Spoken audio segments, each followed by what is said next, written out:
Comment nous manifestons la maladie dans notre réalité? En fait, je vais vous expliquer cela. On ne tombe pas malade par hasard, il y a toujours une raison derrière. Je pense que c'est surtout émotionnel et dû à des facteurs de stress extérieurs.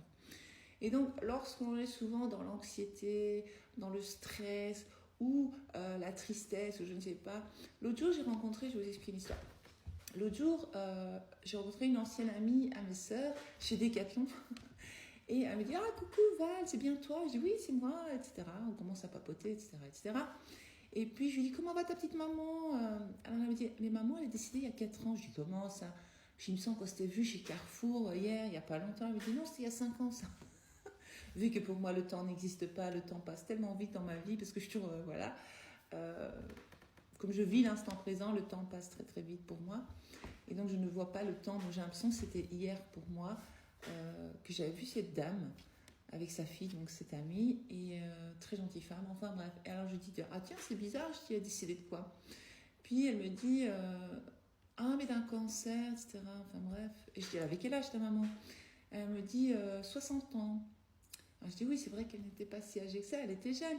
Alors je dis, qu'est-ce qu'elle avait? Je dis, c'était une femme triste, c'était une femme malheureuse au fond d'elle. Alors elle dit, oui, maman est une écorchée vive. Donc voilà, moi dès que j'entends que quelqu'un est malade, je sais qu'il y a un problème.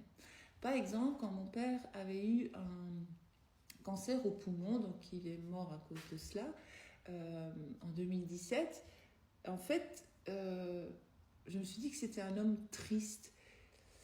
Et qu'en fait, il a créé inconsciemment cette maladie-là parce qu'il était triste, parce qu'on dit que les poumons, c'est la tristesse.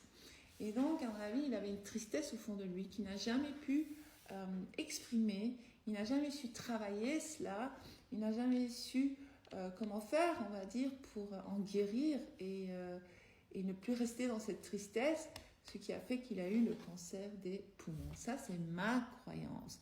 Par exemple, moi, on m'a diagnostiqué une sclérose en plaques, l'âge de mes 30 ans, il y a 16 ans. Ça, vous connaissez mon âge maintenant. Et je sais maintenant, avec le recul, d'où ça vient. En fait, c'est parce que, de un, je ne m'estimais pas assez, je ne m'aimais pas assez, je faisais toujours tout pour les autres, j'étais toujours là pour les autres. Bon, je continue dans mon délire d'être là pour les autres, parce que c'est mon travail. Mais différemment, maintenant, je me protège. Je ne donne pas comme ça dans le vide.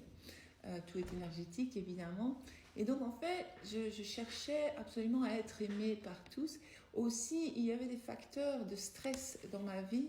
Il y avait des choses qui me stressaient. J'étais très, très anxieuse. J'étais dans un stress permanent. Et donc, je n'ai pas laissé mon corps tranquille. Et comme c'est une maladie auto-immune, en fait, ce sont mes anticorps qui attaquaient mon propre corps. Et donc, j'ai compris qu'en fait, je m'attaquais moi-même à moi-même. Il faut comprendre les choses, il faut analyser. Donc, lorsque l'on tombe malade, c'est souvent dû à nos traumatismes de l'enfance, de ce que nous avons expérimenté ou d'un choc émotionnel. J'avais une cousine comme ça qui est décédée, elle avait 28 ans. Quelques années avant, sa grand-mère et sa tante sont décédées dans un accident de voiture grave sur le coup, mais elle devait être dans la voiture, selon elle. Je me souviens qu'elle était venue me rendre visite et elle m'a dit « Val, tu sais, j'aurais dû être dans cette voiture, j'aurais dû mourir. » Je lui ai dit « Mais non, on ne dit pas ça. » Bon, à l'époque, je ne connaissais pas toutes ces lois, ou sinon je lui aurais expliqué, j'aurais dit « Attends, arrête de dire ça, calmons-nous, on va affirmer le contraire. » Mais je ne connaissais pas, j'étais jeune aussi, je n'avais que 30 ans, elle avait 28 ans, enfin bref, 20, je ne sais plus. Non, elle est 4 ans plus jeune que moi. Enfin bref, ce n'est pas le problème de l'âge. Et elle a inconsciemment, donc, puisqu'elle disait qu'elle aurait dû mourir, elle s'en est voulu. Elle se sentait coupable d'être encore en vie, on va dire. Elle a culpabilisé inconsciemment, elle ne l'a pas fait exprès, mais je me souviens très bien de ça. Et puis elle a développé une leucémie et elle est décédée de la leucémie. Donc c'est encore, elle s'est attaquée elle-même. Donc c'est dû à un choc déjà émotionnel le lendemain quand elle allait rendre visite à sa grand-mère. Elle s'est rendue compte que sa grand-mère était décédée. Donc c'était un gros choc pour elle. Donc de là, elle a créé, selon moi, la maladie. Donc elle a eu ce choc quelques années après. Eh bien, elle est décédée aussi, elle, mais différemment, d'une leucémie. Et plein d'autres personnes comme ça que je connais autour de moi. Et à chaque fois, j'analyse. Je dis, attends, qu'est-ce qui s'est passé? Pourquoi elle a cette maladie? Alors je commence à faire ma petite enquête. Et puis je découvre qu'en fait, cette personne-là était... ou il y a des personnes qui, par exemple, se plaignent tout le temps d'être pas bien, je suis pas bien, je suis pas bien, je suis pas bien, j'ai sûrement une maladie, je suis pas bien, je suis pas bien. Et c'est comme ça que la personne crée la maladie, parce qu'elle n'arrête pas de se répéter, je suis pas bien, je suis pas bien, je suis pas bien, je suis pas bien. En fait, notre corps, il parle. Notre corps est notre... Bon, notre corps a été créé, mais notre corps reflète qui nous pensons être à l'intérieur de nous et ce que nous pensons mériter.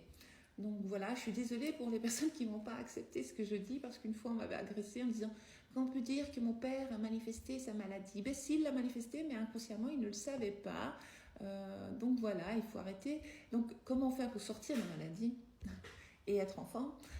En fait, il faut commencer à s'identifier une personne en parfaite santé. Il faut commencer à dire la maladie n'existe pas dans ma réalité, par exemple, ou alors juste affirmer je suis toujours en parfaite santé. Alors on peut aussi affirmer que je suis émotionnellement stable. Donc ça c'est très important parce que les émotions elles créent plein de choses en nous, dont la maladie.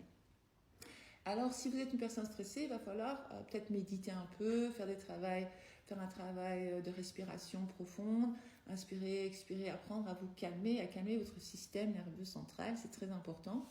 Parce que lorsque vous êtes toujours stressé, votre corps, tous vos organes pensent que vous êtes en danger. Et donc, il y a une alerte dans le corps qui se passe. Ça fait ta ta ta ta ta ta ta ta ta. Et donc, ça traumatise le corps. Donc, l'idée est d'essayer d'être toujours dans un état serein et calme. Je sais que ce n'est pas possible toujours, je ne le suis pas H24, c'est faux, mais ne plus réagir émotionnellement à certaines choses, des petits détails de la vie, ça ne sert à rien. Et même les choses graves, il faut essayer de rester calme. Inspirez, expirez et restez calme. Vous avez le droit de pleurer, vous avez le droit de vous mettre en colère, vous avez le droit de crier. Il faut sortir cette colère et sortir cette tristesse de vous. S'il faut, vous allez dans une forêt et vous hurlez. Hurlez, j'en ai marre, je n'en ai marre. Et alors vous faites tout sortir. Ou alors vous avez besoin de pleurer, vous pleurez. Ou alors vous pouvez aussi prendre un coussin et taper dedans. Il faut que ça sorte. Il ne faut pas garder le mal à l'intérieur parce que le mal, être à l'intérieur de soi, va créer la maladie. Enfin, j'espère que j'ai bien expliqué parce que j'ai une façon d'expliquer qui est particulière à moi. Et donc parfois je me dis, moi je me comprends parce que les autres me comprennent. Mais je pense que tu vas me comprendre et que tout le monde va me comprendre. Voilà, à bientôt.